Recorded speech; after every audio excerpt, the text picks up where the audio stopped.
Bismillahirrahmanirrahim. Assalamualaikum dear students. Welcome back to our YouTube channel.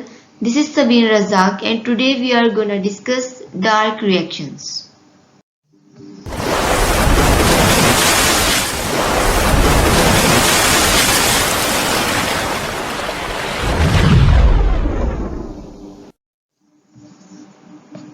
Light independent और dark reactions.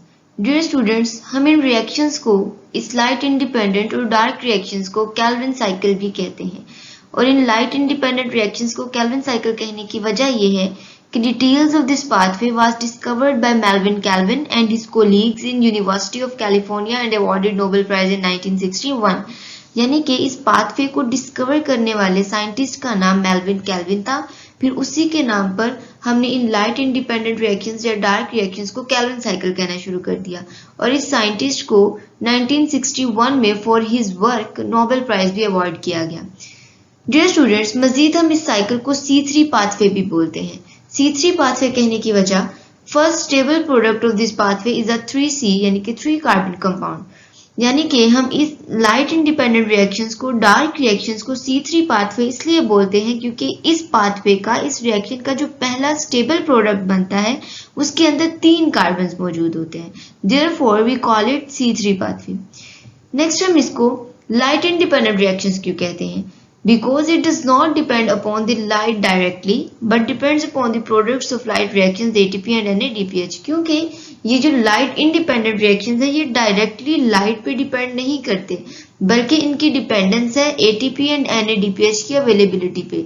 और ATP and NADPH जो कि light reactions के products हैं। Okay, that's why we call them light independent reactions, क्योंकि वो light पर directly depend नहीं कर रहे बल्कि इनडायरेक्टली डिपेंड कर रहे हैं। सो डियर स्टूडेंट्स, हम इनको डार्क रिएक्शंस भी बोलते हैं। अब डार्क रिएक्शंस बोलने की वजह ये कि it can also occur in the absence of light, वही वाली बात, during dark provided the ATP and NADPH are available. यानी कि डार्क रिएक्शंस हम इनको इसलिए बोलते हैं क्योंकि ये reactions in the absence of light dark में या ड्यूरिंग नाइट भी हो सकते हैं, लेकिन उसके लिए शर्त ये है कि हमारे पास ATP और NADPH अवेलेबल हो। अब डियर स्टूडेंट्स, ये लाइट इंडिपेंडेंट और डार्क रिएक्शंस कहाँ पर होते हैं? तो these reactions take place in the stroma. What is stroma? Stroma is the dense fluid of the chloroplast. Okay. Phases of Calvin cycle, यानी कि Calvin cycle के steps, Calvin cycle की कितनी stages हैं? So first phase of Calvin cycle is carbon fixation. Initial incorporation of carbon dioxide into the cycle is called carbon fixation. यानी कि carbon dioxide का cycle के अंदर एंटर होना या इनकॉर्पोरेट होना कार्बन फिक्सेशन कहलाता है। अब कार्बन डाइऑक्साइड को साइकिल के अंदर इनकॉर्पोरेट करने के लिए हमें 2 चीजों की जरूरत है। नंबर 1, हमें एक ऐसे मॉलिक्यूल की जरूरत है जो कार्बन डाइऑक्साइड को एक्सेप्ट करे, और दूसरी चीज हमें एक एंजाइम की जरूरत है जो कि इस इनकॉर्पोरेशन को कैटालाइज करे। So dear students, the carbon dioxide acceptor molecule is RuBP, ribulose bisphosphate. ये क्या है? ये एक highly reactive phosphorylated 5 carbon containing sugar है। और याद रहे कि 1 RuBP एक्सेप्ट्स 1 कार्बन डाइऑक्साइड, यानी कि एक ribulose bisphosphate 1 carbon dioxide accept करेगा। ओके, अब एंजाइम कौन सा मौजूद है हमारे पास? एंजाइम है हमारे पास रुबिस्को। रुबिस्को यानी कि राइबोलोज बिसफॉस्फेट कार्बोक्सिलेज और ऑक्सीजिनेज। अब डियर स्टूडेंट्स, इसके नाम से जाहिर है कि ये कार्बोक्सिलेज भी है और ऑक्सीजिनेज भी है। ये कार्बन को भी फिक्स करता है और ऑक्सीजन को भी फिक्स करता है। ओके, लेकिन केल्विन साइकिल के अंदर हम रुबिस्को की कौन सी एक्टिविटी को यूटिलाइज करवा रहे हैं? कार्बोक्सिलेज वाली एक्टिविटी को, यानी कि हमने कार्बन फिक्स करवाना है, ऑक्सीजन फिक्स नहीं करवाना in the case of Calvin cycle. Otherwise Rubisco के अंदर ऑक्सीजन को भी फिक्स करने की एबिलिटी मौजूद है। ओके डियर स्टूडेंट्स, यहाँ पर हमारे पास रुबिस्को के हवाले से एक 2 इंफॉर्मेशन है, और वो ये कि Rubisco is most abundant protein in chloroplast and most probably on earth. जो रुबिस्को एंजाइम है वो हमारे पास क्लोरोप्लास्ट के अंदर और most probably on the earth, सारी जमीन के ऊपर जो मोस्ट अबंडेंट प्रोटीन है वो रुबिस्को है। ओके, सो डियर स्टूडेंट्स, ये था हमारे पास पहला स्टेप केल्विन साइकिल का, that is carbon fixation. Next हमारे पास है रिडक्शन। रिडक्शन के अंदर क्या होगा? Formation of 3 carbon sugar G3P। हमारे पास जो है कैल्विन साइकिल का प्रोडक्ट, जो अल्टीमेट प्रोडक्ट है हमारा, जो मकसद है कैल्विन साइकिल के अंदर, वो शुगर को बनवाना है। तो हमारे पास कैल्विन साइकिल का जो सेकंड स्टेप है, जिसे हम रिडक्शन कहते हैं, उसके नतीजे में कार्बन शुगर बनती है, 3 कार्बन शुगर बनती है, जिसे हम ग्लाइसरल्डिहाइड 3 फॉस्फेट कहते हैं। ओके, और थर्ड स्टेप पे यहाँ पर हमारे पास रीजनरेशन होती है। किसकी रीजनरेशन होती है? RUBP की। RUBP इज रिसाइकल्ड और रीजनरेटेड, यानी कि जो कार्बन डाइऑक्साइड एक्सेप्टर मॉलिक्यूल था उसको हम रीजनरेट करवाएंगे इस साइकिल के अंदर, और ये हमारे पास कैल्विन साइकिल का लास्ट स्टेप होगा। डियर स्टूडेंट्स, सबसे पहले यहाँ पर हमारे पास RUBP का एक मॉलिक्यूल मौजूद है जो कि कार्बन डाइऑक्साइड एक्सेप्टर है। अब एक RUBP कार्बन डाइऑक्साइड का एक मॉलिक्यूल एक्सेप्ट करेगा, ऐसे। अब डियर स्टूडेंट्स, हमारे पास मकसद क्या है कैल्विन साइकिल का? कैल्विन साइकिल का मकसद है कि हमने एक 3 कार्बन शुगर बनवानी है, ठीक है, यानी कि कार्बोहाइड्रेट बनवाना है। और सिंपलेस्ट कार्बोहाइड्रेट के लिए हमें एटलीस्ट 3 कार्बन की जरूरत होती है। एक कार्बन डाइऑक्साइड के अंदर एक कार्बन मौजूद होता है, जबकि हमें 3 कार्बन की जरूरत है। तो हमें कितने कार्बन डाइऑक्साइड फिक्स करवाने पड़ेंगे? हमें 3 कार्बन डाइऑक्साइड जो है यहाँ पर फिक्स करवाने पड़ेंगे। अब 3 कार्बन डाइऑक्साइड को साइकिल के अंदर इनकॉर्पोरेट करने के लिए हमारे पास 3 RUBP मॉलिक्यूल यूटिलाइज होंगे। ओके, अब बात को समझना है आपने। यहाँ पर 3 RUBP 3 कार्बन डाइऑक्साइड को इनकॉर्पोरेट करवाएंगे, फिक्स करवाएंगे, और यहाँ पर 3 मॉलिक्यूल बना देंगे अनस्टेबल प्रोडक्ट के। इन 3 मॉलिक्यूल्स के अंदर हर एक मॉलिक्यूल 6 कार्बन कंटेनिंग है, यानी कि यहाँ पर 3 ऐसे मॉलिक्यूल्स बनते हैं जिनमें हर एक के अंदर 6 कार्बन एटम्स मौजूद होते हैं। ओके, अब अगर RUBP की बात करें तो एक राइबोलोज बिसफॉस्फेट के अंदर 5 कार्बन होते हैं। तो अगर 3 हमारे पास RUBP मौजूद होंगे तो टोटल कार्बन यहाँ पर कितने हो जाएंगे? 15 कार्बन हो जाएंगे। अगर आपको ये मल्टीप्लिकेशन समझ में नहीं आती तो आप इसको काउंट करके दे सकते हैं, इसीलिए मैंने ये मॉलिक्यूल्स हैं वो सेपरेटली ड्रॉ किए हैं। ओके, ये जो आपको ब्लू कलर की स्मॉल बॉल्स नजर आ रही है ना, ये हमारे पास कार्बन मॉलिक्यूल्स हैं, कार्बन एटम्स हैं, सॉरी। ओके डियर स्टूडेंट्स, ये 15 कार्बन जब हमारे पास कार्बन डाइऑक्साइड के 3 कार्बन के साथ मिलेंगे तो 3 मॉलिक्यूल्स बने हैं 6 कार्बन कंटेनिंग कंपाउंड के। ओके, तो यहाँ पर कितने कार्बन हो जाएंगे? यहाँ पर 18 कार्बन हो जाएंगे, क्योंकि एक मॉलिक्यूल के अंदर 6 कार्बन है, तो 3 मॉलिक्यूल्स के अंदर कितने कार्बन होंगे? 18 कार्बन। अब 15 कार्बन 18 कार्बन में कैसे कन्वर्ट हुए? By the addition of 3 carbon dioxide. Okay, अब ये अनस्टेबल प्रोडक्ट है। अब क्योंकि ये अनस्टेबल है तो ये अपने दरमियान से जो है क्या हो जाएगा? स्प्लिट हो जाएगा। इमीडिएटली ये मॉलिक्यूल स्प्लिट हो जाएगा ड्यू टू अनस्टेबिलिटी, और ये बना देगा हमारे पास 6 molecules of 3 carbon containing phosphoglycerate. Okay, यानी कि यहाँ पर 6 ऐसे मॉलिक्यूल बनेंगे जिनमें से हर एक के अंदर 3 कार्बन होंगे, यानी कि 3 कार्बन कंटेनिंग कंपाउंड के 6 मॉलिक्यूल्स बनेंगे। अब यहाँ पर टोटल कार्बन एटम कितने होंगे? यहाँ पर टोटल कार्बन एटम्स 18 ही होंगे, क्योंकि अगर एक मॉलिक्यूल के अंदर 3 कार्बन है तो 6 के अंदर 18 होंगे। आप इसको काउंट भी कर सकते हैं।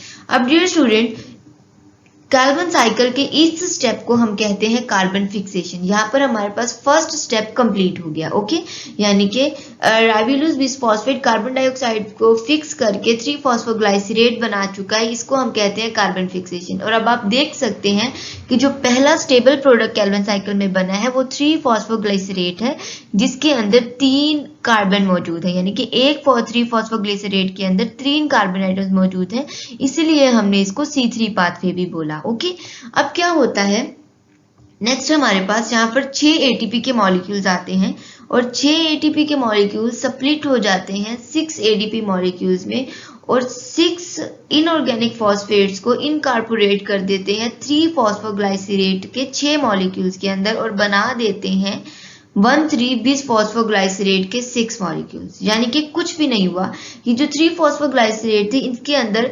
इनऑर्गेनिक फॉस्फेट ऐड हुआ है। अब क्योंकि यहाँ पे 6 3-फॉस्फोग्लाइसरेट मौजूद है तो 6 इनऑर्गेनिक फॉस्फेट यहाँ पर ऐड होंगे और 6 इनऑर्गेनिक फॉस्फेट के लिए हमें 6 एटीपी स्प्लिट करवाने पड़ेंगे और क्या बन जाएगा हमारे पास 6 मॉलिक्यूल बनेंगे 1,3-बिस-फॉस्फोग्लाइसरेट के, जिसके अंदर टोटली 18 कार्बन मौजूद होंगे, क्योंकि कार्बन की ना तो एडिशन हुई है और ना ही जो हमने कार्बन को रिमूव किया, कार्बन उतने ही रहेंगे जितने 3-फॉस्फोग्लाइसरेट के अंदर थे 18। ओके, अब डियर स्टूडेंट्स, अब यहाँ पर क्या होगा, अब यहाँ पर हमारे पास 6 NADPH आएगा। अब जहां पे भी NADPH आते हैं वहां पर क्या होती है, रिडक्शन होती है।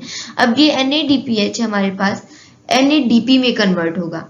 6 NADPH के मॉलिक्यूल 6 NADP में कन्वर्ट होंगे और यहाँ पर 6 इनऑर्गेनिक फॉस्फेट्स 1,3-बिस-फॉस्फोग्लाइसरेट के अंदर से निकल जाएंगे और बन जाएंगे हमारे पास ग्लाइसरल्डिहाइड 3-फॉस्फेट के 6 मॉलिक्यूल्स, जिसके अंदर 18 कार्बन होंगे। आपको बात समझ में आई, यानी कि 1,3-बिस-फॉस्फोग्लाइसरेट की रिडक्शन हुई है NADPH की प्रेजेंस में। अब क्योंकि हमारे पास 6 1,3-बिस-फॉस्फोग्लाइसरेट के मॉलिक्यूल मौजूद हैं तो हमें 6 NADPH देने पड़ेंगे ऐसे। तो डियर स्टूडेंट्स, अब ये NADPH क्या करता है, इस 1,3-बिस-फॉस्फोग्लाइसरेट की रिडक्शन कर देता है, क्योंकि 1,3-बिस-फॉस्फोग्लाइसरेट के अंदर पहले हमारे पास कार्बोक्सिल ग्रुप मौजूद था।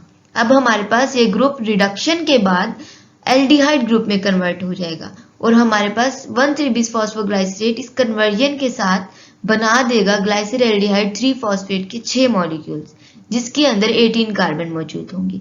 एक ग्लाइसरल्डिहाइड 3-फॉस्फेट के अंदर 3 कार्बन एटम्स मौजूद होते हैं। ओके डियर स्टूडेंट्स, नेक्स्ट हमारे पास क्या होगा, नेक्स्ट ये ग्लाइसरल्डिहाइड 3-फॉस्फेट में से एक ग्लाइसरल्डिहाइड 3-फॉस्फेट का मॉलिक्यूल जो है वो केल्विन साइकिल को लीव कर देगा और यूटिलाइज हो जाएगा in the synthesis of sugar. अब यहाँ से एक G3P निकल गया, बाकी कितने G3P बचे, बाकी हमारे पास 5 G3P बच गए।